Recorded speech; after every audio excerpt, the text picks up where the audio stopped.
لله الحمد لله وكفى والصلاة والسلام على من لا نبي بعده أما بعد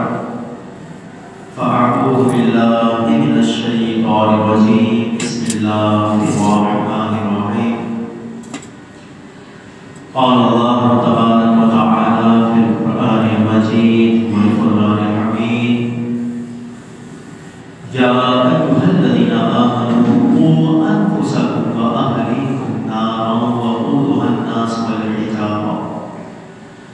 صدق الله العظيم.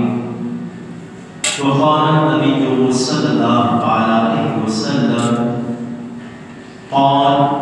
أوقد على النار 1000 سنة حتى اهبطت وأوقد على النار 1000 سنة حتى ابيضت وأوقد على النار 1000 سنة حتى اسودت فإن سوداء مسلمة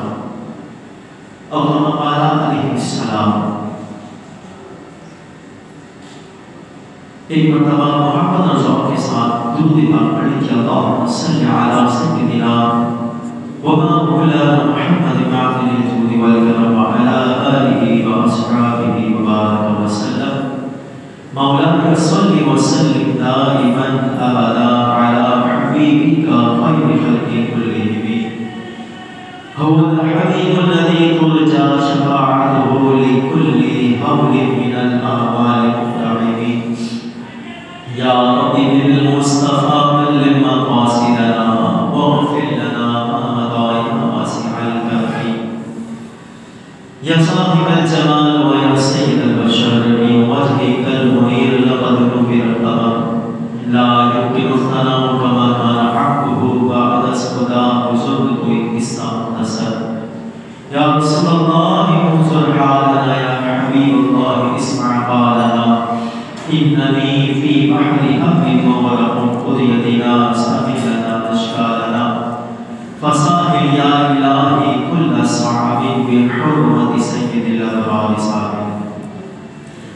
اللهم صل على سيدنا ومولانا محمد معدن الجود والكرم وعلى آله وصحبه وبارك وسلم. حمد والصلاة کے بعد میں نے قرآن مجید فرقان حمید کی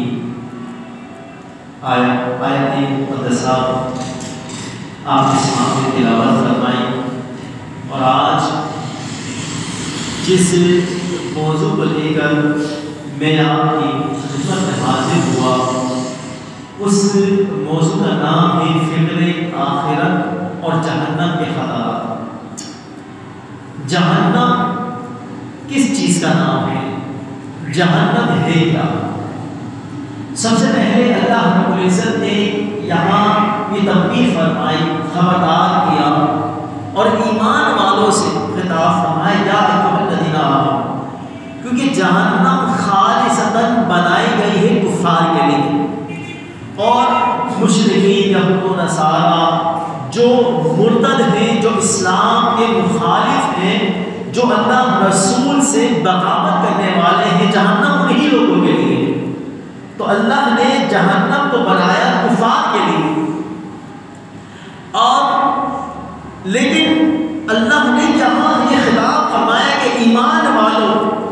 صرف تم جو ہے اپنا یہی نظریہ اور یہی ذہن اور یہی عقیدہ بنا لینا کہ ہم تو جہنم سے بری ہیں، مسلمان تو جہنم سے بری ہیں. جہنم میں عذاب تو کفار کو ہوگا، جہنم تو کافروں کے لیے بنی ہے، لیکن اللہ یہاں یہ بات بیان فرما رہا ہے، ایمان والوں سے خطاب فرما رہا ہے یا ایھا الذین آمنوا، اے ایمان والوں قوا انفسکم واہلیکم نارا، اپنی جانوں کو بچاؤ، اپنے آپ کو بچاؤ، واہلیکم اور اپنے گھر والوں کو، اپنے اہل و عیال کو، اپنے ماں باپ کو، بہن بھائیوں کو جو تمہارے گھر سے خاندان سے تعلق رکھتے ہیں، ان لوگوں کو بھی تم جو ہے بچاؤ. وقودها الناس والحجارہ، اس آگ سے بچاؤ. نارا کس آگ سے؟ فرمایا کہ اس آگ سے بچاؤ جس کے ایندھن جو ہے آدمی اور پتھر ہے۔ پتھر سے کیا مراد ہے؟ مفسرین فرماتے ہیں کہ پتھر سے مراد جو ہے وہ بت ہے کہ مشرکین اور کفار جن پتھروں کی پوجا کیا کرتے تھے، جن پتھروں کو انہوں نے اپنا خدا بنایا، معبود بنایا، بت بنایا اور ان کی پوجا کیا کرتے تھے، وہ خود بت بھی جو ہے وہ پتھر بھی جو ہے جہنم کے اندر جلائے جائیں گے۔ تو یہاں حجارہ، یہاں اللہ نے فرمایا کہ صرف انسان ہی جہنم میں نہیں جائے گا بلکہ ایندھن جو ہے جہنم کے وہ پتھر بھی۔ تو جہنم اور جنت، اچھا جہنم کو دوزخ بھی کہا جاتا ہے،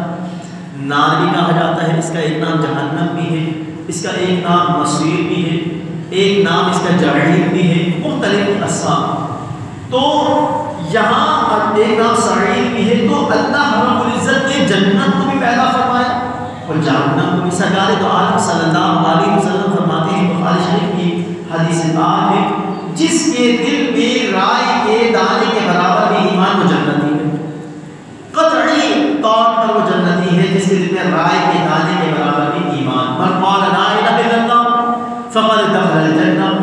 جس نے لا الہ الا اللہ محمد رسول اللہ کہا وہ جنت میں داخل ہوا۔ تو اللہ رب العزت نے جنت کو بھی پیدا فرمایا، جہنم کو بھی پیدا فرمایا۔ جنت بنی ہے مسلمانوں کے لیے، ایمان والوں کے لیے، اور جہنم بنی ہے کفار کے لیے، مشرکین کے لیے۔ تو جہنم کی جو آگ ہے وہ اس کے غضب کی جا ہے کہ اللہ جب کسی پر غضب فرمانا چاہتا ہے، اللہ جب کسی سے ناراض ہوتا ہے، اللہ جب کسی پر اپنا قہر فرمانے والا ہوتا ہے تو اس کو اٹھا کے جہنم میں ڈال دیتا ہے۔ تو دنیا کی جو آگ ہے وہ لکڑیوں کا ایندھن ہے۔ یہ لکڑیاں اگر جمع کی جائے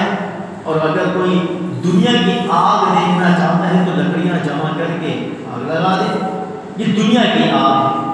لیکن جہنم کی آگ، چونکہ ہم دنیا کی آگ جلانے کے لیے لکڑی کا استعمال کرتے ہیں، تو جہنم کی آگ کے بارے میں علماء فرماتے ہیں، بزرگ فرماتے ہیں کہ جہنم کی آگ جو ہے وہ کفار یعنی انسانوں کو، کفاروں کو اور پتھروں کو جمع کر کے جہنم میں آگ لگائی جائے گی۔ اس کے جو ایندھن ہے وہ کیا ہے؟ کفار اور پتھر، بت ہے۔ اور باقاعدہ اس کام پر، اس عمل پر فرشتے بھی مقرر ہیں، اور وہ فرشتے ایسے ہیں کہ ان فرشتوں پر رحم نہیں آتا۔ لاکھ روئے، لاکھ جو ہے صدائیں دیتا رہے، پکارتا رہے، معافیاں مانگتا رہے، مگر وہ فرشتے ایسے ہوں گے کہ ان کو رحم ہی نہیں آئے گا۔ کیوں؟ کیونکہ حکم ربی ہے، یؤمرون ویؤمرون ما یفعلون، کہ وہ فرشتے وہی کام کرتے ہیں جس کا انہیں حکم دیا جاتا ہے۔ تو جہنم کی آگ کے بارے میں سرکار دو جہاں حضور علیہ السلام یہ بات بیان فرماتے ہیں کہ جہنم کی آگ کے بارے میں ترمذی شریف کی یہ حدیث پاک ہے۔ سرکار دو عالم فرماتے ہیں، قال رسول اللہ صلی اللہ علیہ وسلم اوقد علی النار 1000 سنۃ حتی احمر، کہ سرکار دو جہاں فرماتے ہیں کہ جہنم کی آگ کو بھڑکایا گیا، دھکایا گیا، اور اتنا دھکایا گیا، اتنا بھڑکایا گیا کہ وہ سرخ ہو گئی، وہ لال ہو گئی۔ پھر فرماتے ہیں کہ اوقد علی النار 1000 سنۃ حتی ابلت، کہ بھڑکایا گیا مگر 1000 سال تک اسے جو ہے دھکایا گیا، بھڑکایا گیا تو وہ سرخ ہوئی۔ پھر 1000 سال تک اسے جو ہے جلایا گیا یہاں تک کہ وہ سفید ہو گئی۔ اوقد علی النار 1000 سنۃ حتی اسود فإن سوداء مسلمہ، یہاں تک کہ اسے 1000 سال اور بھڑکایا گیا حتیٰ کہ وہ سیاہ ہو گئی، اور پھر وہ سیاہی ہلکی معمول، وہ اب سیاہ ہے۔ جہنم کی جو وادی ہے وہ بالکل ایک اندھیرا ہے، سیاہ ہے کہ کوئی کسی کو نظر نہیں آ رہا ہوگا، لیکن وہ آگ اتنی خطرناک ہوگی، اتنی خطرناک ہوگی وہ آگ کہ حضرت جبریل علیہ السلام سے سرکار دو عالم فرماتے ہیں کہ جبریل ہمیں جہنم کے سب سے کم عذاب کے بارے میں بتاؤ، سب سے کم عذاب۔ تو حضرت جبرائیل حضور کی خدمت میں عرض کرتے ہیں یا رسول اللہ جہنم کا سب سے کم عذاب جو ہے وہ یہ ہے کہ جہنمی کو آگ کے جوتے پہنائے جائیں گے، اور یہ سب سے کم عذاب ہے۔ اور اس جوتے کے بارے میں آیا کہ وہ آگ کے جب جوتے اسے پہنائے جائیں گے تو اس کا دماغ جو ہے اس طرح کھول رہا ہوگا جیسے کہ ہانڈی جو ہے آگ پر کھولتی ہے، اور فرمایا کہ اس کا دماغ جو ہے اس آگ کی تپش اور آگ کی جلن کی وجہ سے جو ہے اس کا دماغ پگھل کر ناک اور کان کے ذریعے باہر نکل جائے۔ اتنی جو ہے یہ خطرناک جہنم کی آگ۔ سرکار دو جہاں صلی اللہ علیہ وسلم فرماتے کہ اگر اس کا ایک ڈھول پانی کا، جو جہنم کے پانی کا جو ایک ڈھول ہوتا ہے گرم پانی کا، اگر ایک ڈھول جو ہے پانی کا اگر بہا دیا جائے اس دنیا میں تو یہاں کی ساری فصلیں، ساری کھیتی، ساری ہریالی، یہ سبز و شاداب باغ، یہ سب جو ہے تباہ و برباد، سب بہہ جائیں اس میں، اتنی جو ہے سب جل جائیں، راکھ خاک ہو جائیں، برباد ہو جائے، تباہ ہو جائے۔ اور پھر جو ہے یہاں تک کہ روایات میں یہ بات ملتی ہے کہ اگر جہنم کے دروازے کو سوئی کے ناکا، جو سوئی کا ناکا ہوتا ہے سوئی سے دھاگا ڈالتے، سوئی کا ناکے کے برابر اگر جہنم کا دروازہ کھول دیا جائے تو اس کی بدبو سے، اس کی تپش سے لوگ ہلاک ہو جائیں۔ اتنی خطرناک ہے، اتنی سخت ہے جہنم کی آگ۔ اور روایت میں یہ الفاظ ہی ملتے ہیں کہ اگر جہنمیوں کو جہنم میں سے نکال کر دنیا کی آگ میں ڈال دیا جائے، جہنم سے آگ سے نکال کر دنیا کی آگ میں ڈال دیا جائے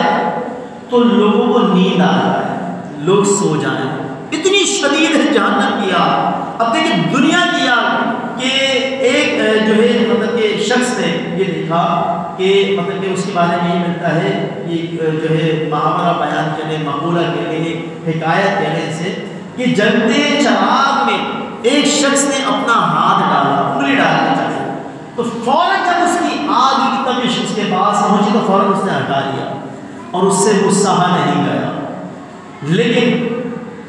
اس وقت جو ہے وہ کیا مطلب کہ وہ منظر ہوگا، اس کی وہ کیا حالت ہوگی کہ جب جو ہے سارا کا سارا جسم جو ہے آگ میں اٹھا کر جو ہے فرشتے اللہ کے حکم سے ڈال دیں۔ اتنا جو ہے سخت مرحلہ اس کے ساتھ پیش آنے والا ہے۔ تو دنیا کی آگ میں، جہنم کی آگ میں سے نکالا، دنیا کی آگ میں ڈال دیا تو اس کو نیند آ جائے، وہ سو جائے، اسے ہوش ہی نہیں۔ تو ہم اللہ کی بارگاہ میں ہمیشہ یہی دعا کریں، اللہم ربنا آتنا فی الدنیا حسنۃ وفی الآخرۃ حسنۃ وقنا عذاب النار۔ جہنم کا عذاب بڑا خطرناک ہے، کوئی نہیں سہ سکتا، دنیا کی تکالیف کوئی نہیں سہ سکتا، دنیا کی مشقت کوئی برداشت نہیں کر سکتا، تو پھر جہنم کے عذاب، جہنم کی سختی، جہنم کے خطرات سے پھر کوئی کیسے گزر سکتا ہے؟ الہی واسطہ پیارے کا، الہی واسطہ پیارے کا ہم کو جہنم کے عذاب سے بچا، جہنم کے خطرات سے بچا، کیونکہ ہمیں عذاب نار سے بہت خوف آتا ہے، اور بندے کو اپنے دل میں جہنم کے عذاب کا ڈر اور جہنم کے عذاب کا خوف پیدا کرنا چاہیے۔ یہ تو ہمارے بزرگوں کو اگر ہم اسلاف کو اگر جو ہے مطالعہ کر کے جو ہے اعمال کو پڑھیں تو ان کے محاسبے کا طریقہ کار تو ایسا تھا کہ بزرگ کے بارے میں آتا ہے کہ انہوں نے اپنے گھر میں ایک گڑھا کھودا ہوا تھا، گویا کہ انہوں نے اپنی قبر بنا کر رکھی ہوئی تھی، اور وہ روزانہ اس قبر میں لیٹتے، اور لیٹنے کے بعد اپنا محاسبہ کرتے، دیکھ تو مر چکا ہے، تو قبر کو اتار دیا گیا، اب یہ مجھے لگے گا یہ تجھ سے سوالات ہوں گے، اور تو سوالات میں ناکام ہو گئے، اب تجھے عذاب قبر ہوگا۔ اس طرح جو ہے وہ اپنی پریکٹس کیا کرتے تھے، اپنے نفس کو اس طرح مارا کرتے تھے، اپنا محاسبہ اور اپنا احتساب جو ہے اس طرح کیا کرتے تھے۔ ایک بڑھیا، ایک صاحب نظر ایک بزرگ کی خدمت میں حاضر ہوئی، اور اس نے حاضر ہو کے یہ عرض کیا کہ آرزا حضور والا، عرض یہ ہے کہ ہماری اولاد بہت نافرمان ہے، اور جب فجر کا وقت ہوتا ہے تو سارے سو رہے ہوتے ہیں، ہوش نہیں ہوتا، میں اٹھا کے کھل جاتی ہوں نماز کے لیے، مگر نماز کے لیے کوئی نہیں اٹھتا، میں بڑی پریشان ہوں، کوئی تعویذ دے دے، کوئی دعا کر دے، کوئی دم کر دے، کوئی بتا دے وظیفہ۔ تو ان بزرگ نے بڑا جو ہے خوب جو ہے اسے جواب دیا، کہا کہ مجھے یہ بتا کہ تیری اولاد، تیرے بچے سو رہے ہیں، غافل ہو کر سو رہے ہیں، نمازوں کی فکر نہیں، اگر تیرے گھر میں آگ لگ جائے تو کیا کرے گی؟ تو اس بڑھیا نے کہا کہ میں تو ہاتھ پکڑ کے گھسیٹ کے جو ہے ان کو گھر سے باہر لے جاؤں گی۔ کہا کہ تو جو ہے اسی طرح جو ہے اپنے بچوں پر سختی کر، جبر کر، انہیں ڈانٹ اور ان کو تنبیہ کر اور ان کی جو ہے اصلاح کر، ان کی تربیت کر، ان کو جو ہے اس طرف لا۔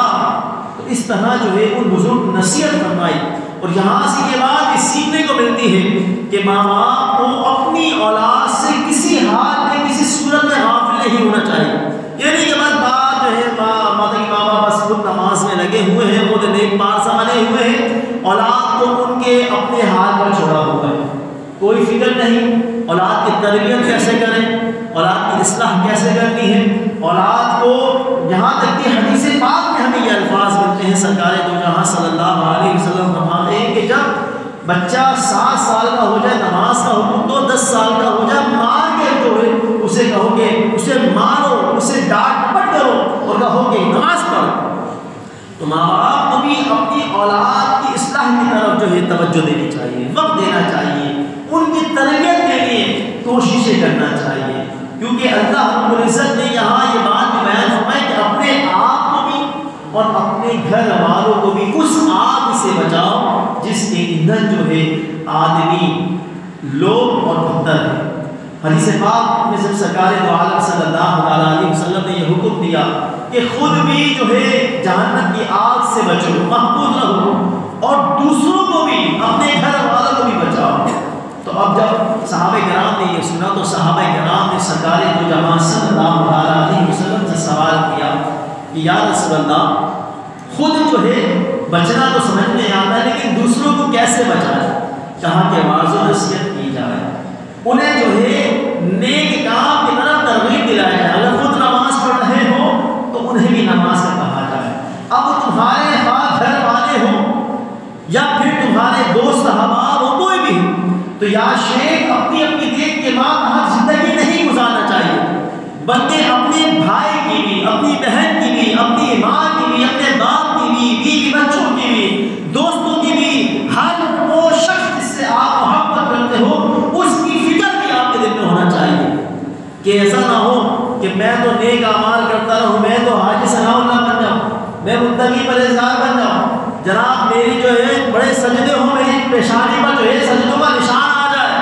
لیکن میرا بھائی بے نمازی رہے، وہ دین سے دور رہے، وہ غافل رہے، اس کو بھی چاہیے کہ وہ اس پر کوشش کرے، اس کی طرف توجہ دے اور ترغیب دلائے۔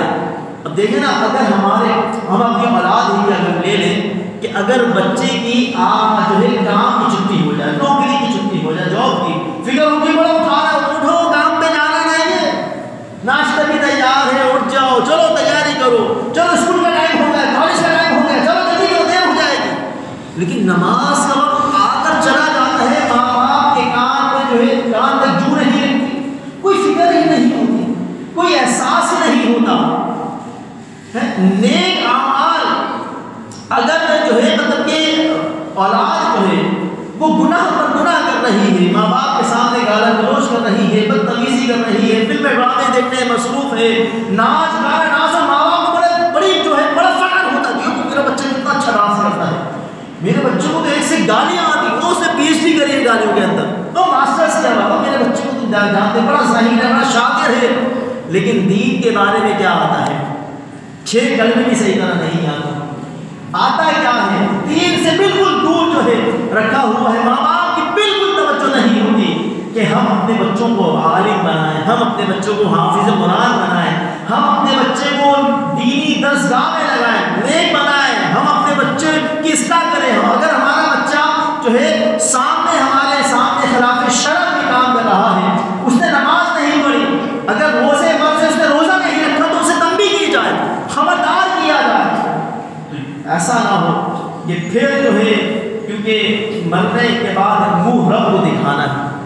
پھر کل کو کیا معاملہ ہو کہ اگر ہم نے اپنی اولادوں کی طرف توجہ نہیں دی، اصلاح نہیں کری، تو پھر تو یہی اولاد ہی تو ہوتی ہے کہ جو نیک اولاد جو ہوتی ہے ماں باپ کے مرنے کے بعد ماں باپ کے لیے نفع بخش ہوتی ہے۔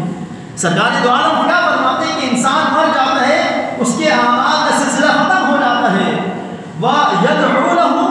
وَلَدٌ صَالِحٌ، اگر نیک اولاد چھوڑ کے مرا ہے تو وہ نیک اولاد ان ماں باپ کے لیے صدقہ جاریہ ہے کہ ماں باپ کے لیے فاتحہ، اِصالِ ثواب، دعا میں تو یاد رکھے گا، اور جو ہے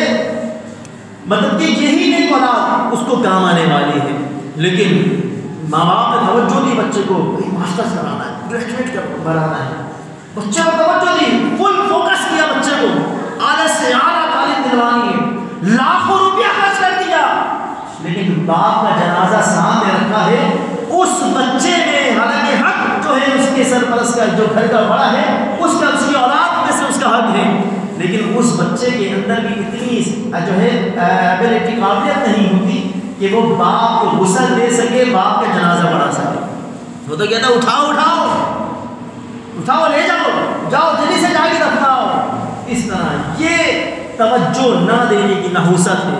کہ اگر ماں باپ اپنی اولادوں کی طرف توجہ نہیں دیں گے تو پھر اس معاشرے میں اصلاح کیسے پیدا ہوگی، کیسے جو ہے اصلاح کا جو ہے یہ معاملہ ہوگا۔ تو لہٰذا ماں باپ کو چاہیے، اب پہلے تو ایسا ہوا کرتا تھا زمانے میں کہ ماں باپ اپنے بچوں کی تربیت اس طرح کیا کرتے تھے کہ انہیں سچے واقعات، حقائق پر مبنی واقعات، کہاوتیں، انہیں صحابہ کرام کے واقعات، حکایتیں سنایا کرتے تھے۔ لیکن آج تو معاملہ ایسا ہوتا ہے کہ بچے کے ہاتھ میں موبائل پکڑا دیا جاتا ہے کہ جناب بچہ رو رہا ہے، بچہ کچھ کہہ رہا ہے، چلو بھائی گانے لگا کے دے دیے اسے ٹی وی لگا کے دے دیا، کارٹون لگا کے دے، چلو بچہ یہ تم دیکھو، دل بہلا دیا اس کا۔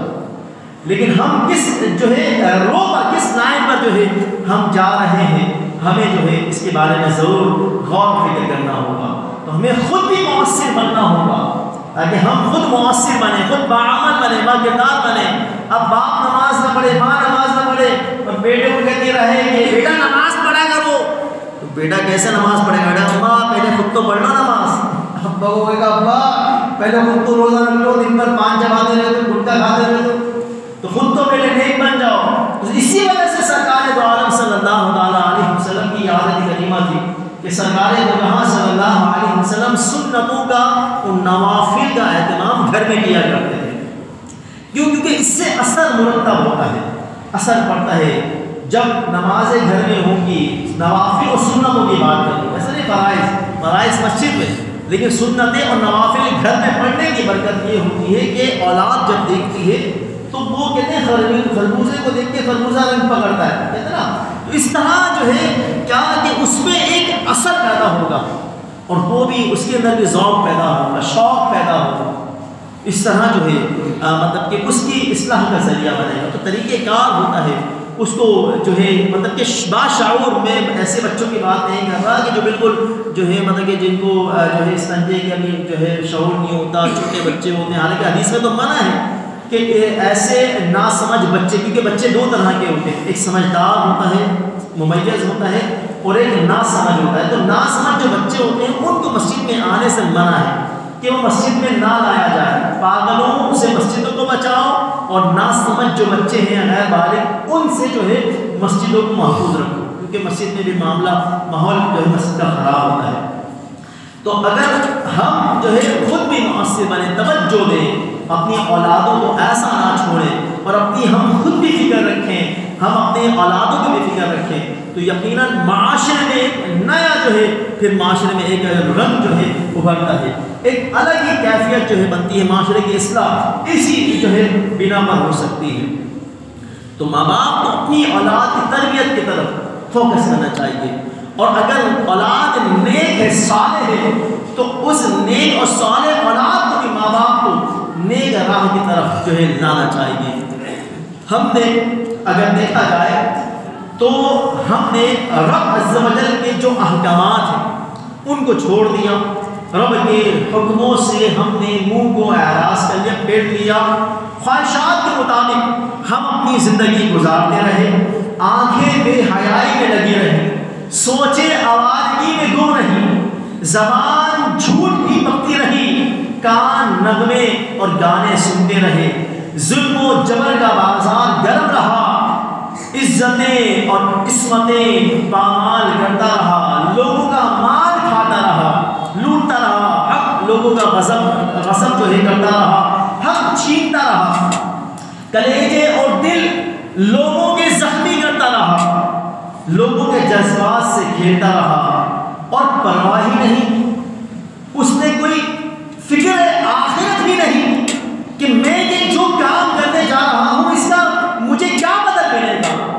کیونکہ یہ دنیا جو ہے یہ در حقیقت دار العمل ہے، یہ امتحان گاہ ہے، یہ ایک جو ہے ہمیں جو ہے اس دنیا میں بھیجا گیا ہے اور خود مختار بنا کر بھیجا گیا ہے، ہمیں عقل و شعور دیا اور ہمیں اچھے برے کی تمیز دی، اگر اچھے اعمال کرو، کیونکہ یہ دار العمل ہے، آخرت کا جو معاملہ ہے، مرنے کے بعد کا جو معاملہ ہے وہ دار الجزا ہے، تو جیسی کرنی ویسی بھرنی، قبر میں میت اترنی ہے ضرور، جیسی کرنی ویسی بھرنی ہے ضرور، تو آخرت جو ہے وہ دار الجزا، دنیا میں اچھے اعمال کیے تو یقیناً جزا بھی اچھی ملے گی، برے اعمال کیے تو یقیناً جزا بھی بری ملے گی، اور پھر اللہ کے حضور پیش ہونا ہے، اعمال کا حساب کتاب ہونا ہے۔ اب جب وہ دیکھیں گے کہ ان کے چہرے جو ہیں بگڑے ہوئے ہیں، وہ یہ بھی بات دیکھیں گے کہ ان کے چہرے جو ہیں بگڑ جائیں گے، وہ گمان کر کے قرآن کا مفہوم بھی آپ کو بیان کروں گا کہ جس طرح اللہ رب العزت نے قرآن میں یہ بات بیان فرمائی کہ وہ خود دیکھیں گے کہ جب حساب کتاب کا معاملہ ہوگا تو ان کے چہرے بگڑ جائیں گے، اور وہ گمان یہ کریں گے کہ ہائے اب تو ریڑھ کی ہڈی جو ہے ٹوٹ گئی، یعنی وہ کہتے ہیں نا کہ میری تو کمر ہی توڑ دی، یعنی میری جو بنیاد تھی وہ ریڑھ کی ہڈی ہے۔ اب جب بندہ ناکام ہو جاتا ہے، کہاں سے اسے ناکام کر دیا جائے، چاروں طرف سے اسے نامراد کر دیا جائے، ناکام کر دیا جائے، تو کہتا ہے کہ میری کمر ہی ٹوٹ گئی، میرا تو کوئی سہارا نہیں، میرا تو کوئی آسرا نہیں، میرے پاس تو کوئی نیک عمل نہیں، میری تو ریڑھ کی ہڈی ہی ٹوٹ گئی۔ اور پھر جب ایسے ایسے عذاب آنا شروع ہو جائیں گے، اپنی آنکھوں سے باقاعدہ ان عذابات کا سامنا کرے گا، دیکھے گا، تو اس کا چہرہ جو شگفتہ گلاب نما چہرہ ہوگا وہ مرجھا جائے گا، وہ مایوس سا ہو جائے گا، وہ افسردہ ہو جائے گا، اور پھر اللہ فرماتا ہے کہ ان کے چہرے اسی طرح ہوں گے کہ وہ دنیا میں تو اتراتے رہے، دنیا میں تو بڑا انہوں نے جو ہے کمایا، بڑی عیش و عشرت کے ساتھ دنیا کو گزارا، بڑی عیاشی کرتے رہے، اور بڑے جو ہے ٹھاٹ سے جو ہے دنیا میں رہے، اور بڑا اکڑ کے چلتے رہے، غرور و تکبر، مگر معاشرے کے روز جب ایسے لوگ آئیں گے تو ان کی ساری اکڑ نکل جائے گی، سارا جو ہے ان کی عیش و عشرت وہ سب جو ہے ان کے چہرے سے نظر آ رہا ہوگا، چہرے مرجھا جائیں گے، وہ بالکل شرمسار ہوں گے، وہ نادم ہوں گے۔ اور پھر ابھی عذاب نہیں آیا، جب عذاب کو دیکھیں گے تو حالت غیر ہو جائے گی، حالت عجیب ہو جائے گی، اور پھر گناہوں اور بدعمالیوں اور رب عز و جل کی نافرمانی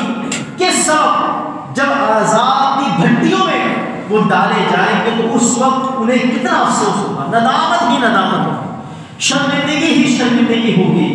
آج دنیا کی چھوٹی سی مشقت، چھوٹی سی تکلیف بندہ نہیں سہ سکتا، تو رب کا پھر عذاب، لیکن دنیا کی آگ اور جہنم کی آگ کے بارے میں بزرگوں نے یہ بات بیان فرمائی کہ دنیا کی آگ جو ہے یہ کتنی مرتبہ اللہ سے پناہ مانگتی ہے کہ مالک و مولا مجھے جہنم کی آگ میں داخل مت فرمانا، مجھے جہنم کی آگ سے بچا، اتنی خطرناک ہے کہ دنیا کی آگ جہنم کی آگ سے پناہ مانگ رہی ہے، مگر یہ انسان، یہ مسلمان اتنا غافل کہ اسے اللہ کا کوئی خوف نہیں، اسے جہنم کے عذاب کا کوئی خوف نہیں، کیا اس کے پاس سند ہے، کیا اس کے پاس ڈگری ہے کہ واقعی یہ بغیر حساب و کتاب کے، بغیر جہنم کا عذاب، بغیر جو ہے سزا کاٹے سیدھا ڈائریکٹ جنت میں جائے، جناب مرنے کے بعد اسے عذاب نہیں ہوگا؟ نہیں، اعمال کا دار و مدار نیتوں پر ہے، بندہ اچھی نیتیں کرے اور نیک اعمال کی طرف بھی گامزن رہے، جیسے اعمال کرے گا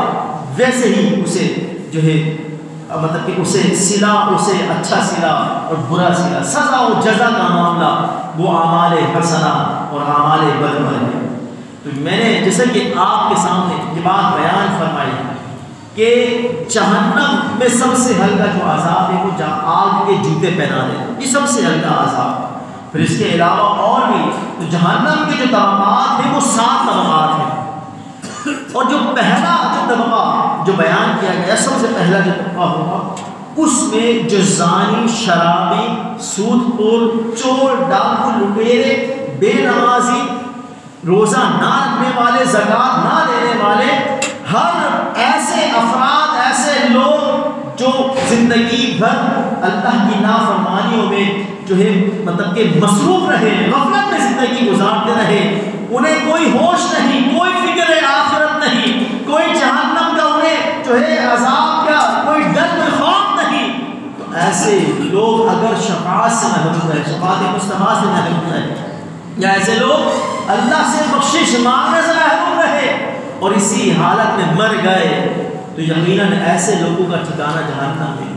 اور پھر جہنم کے بارے میں جو ہے یہ بات بھی بیان فرمائی، روایات میں یہ بات جو ہے ذکر کی گئی کہ انسان جب جہنم میں داخل ہوگا تو یہ شکل محمدی پہ داخل نہیں ہوگا، یعنی ہماری جو شکل، ہماری جو صورت ہے وہ شکل محمدی کہلاتی ہے کہ سرکار دو جہاں صلی اللہ تعالیٰ علیہ وسلم کی بھی ایسی صورت مبارک تھی۔ تو شکل محمدی میں انسان داخل نہیں ہوگا، بلکہ اس کے دانت کے بارے میں یہ بات بیان فرمائی گئی روایت میں کہ ایک دانت جو ہوگا اس کا 15 کلومیٹر کے فاصلے پر ہوگا، احد پہاڑ کے برابر جو ہے اس کا، سرکار فرماتے ہیں کہ احد پہاڑ کے برابر اس کا ایک دانت ہوگا، اور ہمارے 32 دانت ہوتے ہیں، اور احد پہاڑ جو ہے وہ 15 کلومیٹر کے فاصلے پر ہے۔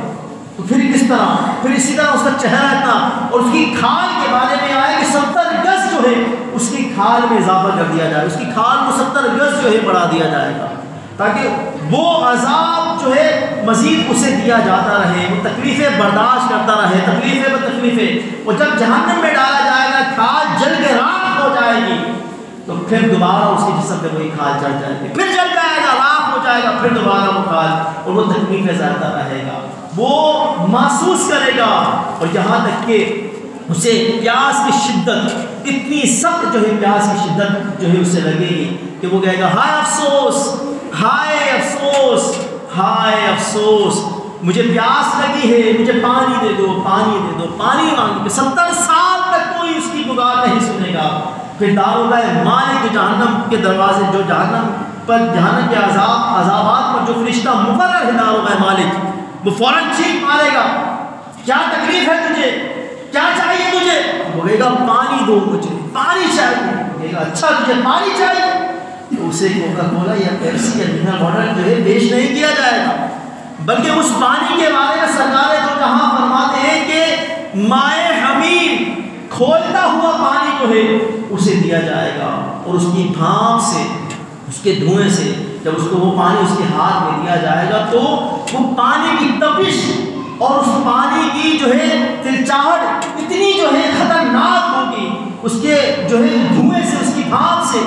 جیسے ہی وہ پانی منہ کے قریب کرے گا، وہ کاسا منہ کے قریب کرے گا، تو فوراً جو ہے اس کا جبڑا، اس کے منہ کی کھال جو ہے وہ گر کے پانی میں چلی جائے گی۔ اتنا سخت ہے جہنم کا عذاب۔ اور پھر یقیناً انسان تو غافل رہا اور اللہ کے ذکر سے دور رہا،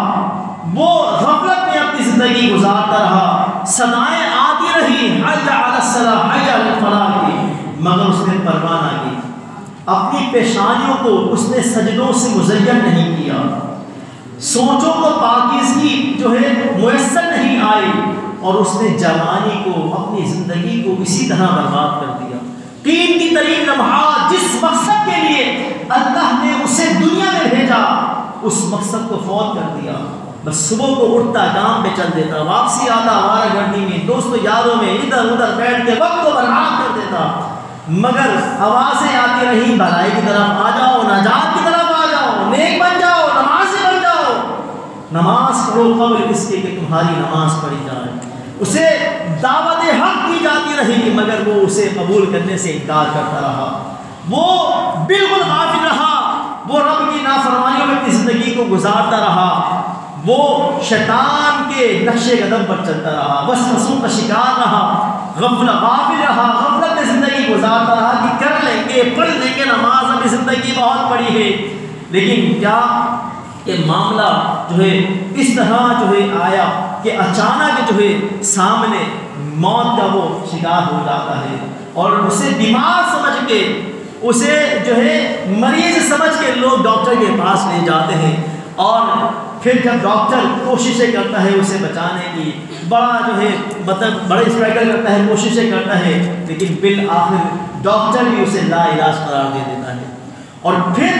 جب ڈاکٹر لا علاج اسے کہتا ہے کہ اب اس کا کوئی حل نہیں, دعا کرو, تو پھر وہ جھاڑ پھونک کرنے والے, اس کے گھر والے جھاڑ پھونک کرنے والے کو, دم درود کرنے والے کو ڈھونڈتے, جاؤ جناب بلا کر لاؤ مولوی صاحب کو, دم کریں گے, اس کے لیے دعا کریں گے. مگر اللہ فرماتا ہے وَظَنَّ أَنَّهُ الْفِرَاقُ, کہ لوگ سمجھ رہے ہیں میں بچ جاؤں گا, مگر وہ گمان یہ کرتا ہے کہ ہائے اب تو جدائی کا وقت آ گیا, اب تو وَالْتَفَتِ السَّاقُ بِالسَّاقِ, اور پھر جو ہے جھاڑ پھونک والا, دم والا بھی کوئی کچھ نہیں کر سکے گا. تو موت کا فرشتہ آ گیا, پنڈی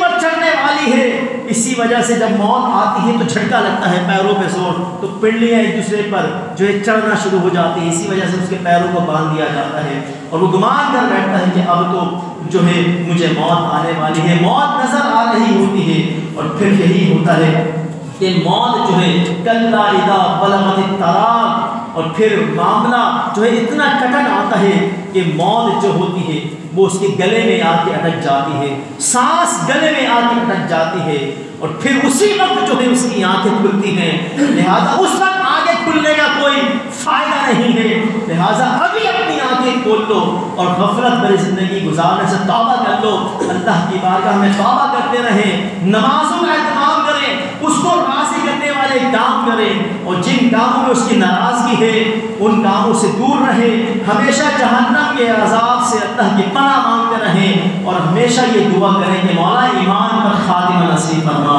اور بلا حساب و کتاب جنت میں داخلہ نصیب فرما. آمین بجاہ النبی الامین صلی اللہ علیہ وسلم.